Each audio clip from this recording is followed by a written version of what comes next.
Russia. So, di kayo iniwala sa scan? Kasi, yun nga, kasi tinan mo sa Pilipinas, sabi nga nung nakatuklas.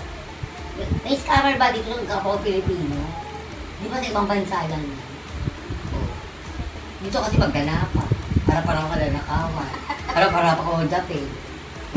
Para pa istapahin. Mabayaran yung utang mo para sa buhay mo. O diba?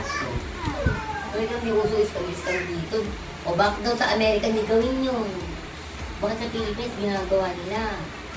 O dahil daw ang Pilipino, kailangan ng pera. O diba? Bakit para na may bayad dito, pumunta daw agad. Sa Pilipinas kasi mahirap ang country. So, magpa-scan? Parang naniwala ka sa sinasabi mo babae. Na balang araw magkakaroon ng clone. Na isa-isa sa mga magiging robot. Gagawang Amerika ng robot na tao para kalabanan ang Russia. So, syempre, pag robot na ang isang tao, hindi mawala ng Amerika, ng Russia na kalaban to. So, ano ang maglalaban? Russia, tsaka... Pilipino. Pagkakamali ng Russia, ang Pilipino ay kaibigan, pero kung pinapapatayin ng mga yun. Papatayin daw yung mga ang tawag doon, army ng Pilipino. Kasi nga, isipin ng Russian, kaibigan ko, ganyan, nagagawa sila kasi Pilipino, mga bait, hindi lang papatayin ng syempre, pag yung makapangyarihan yung ng American, kasi wala laban na yung Russia, kasi yung mga rocket na mawala sa Amerika. Hindi nakakayanin ng China ang Amerika, kahit anong counter. Kaya may greater, ano yun? Kaya mo yan. Great. Sorry, great. Kasama pa yun. Malaking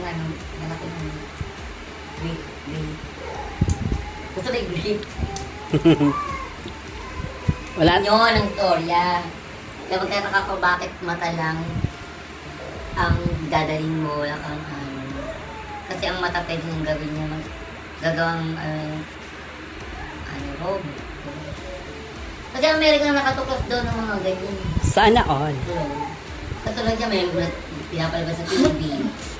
Yung Resident Evil, robot yung babae doon. O Amerika din yung discover. Resident Evil, napunta ka sa Resident Evil. Kasi yung babae doon na robot yun. Robot siya, lumalabas sa mga aswang. At pinapakilos ng computer. Ako si Terminator, yung tao na. Alam mo, di ko sa kanila napunta. Totoo yun. Yung mga Amerika na-discover na po. Kaya sa Pilipinas, may clue na palabas. Patayin mo na ng bibig. Di ba may clue na palabas dito? Yung magkapatid, kasi isa tao, pero clue siya. Alam mo, yung buto mo sa dibdib, lumalabas na te. yung parang bowl. Pero, pwede na lagyan ng sabaw yan. Di ba totoo naman sinasabi niya na ang Pilipino, hirap talaga. Dapat ganun lang tayo sa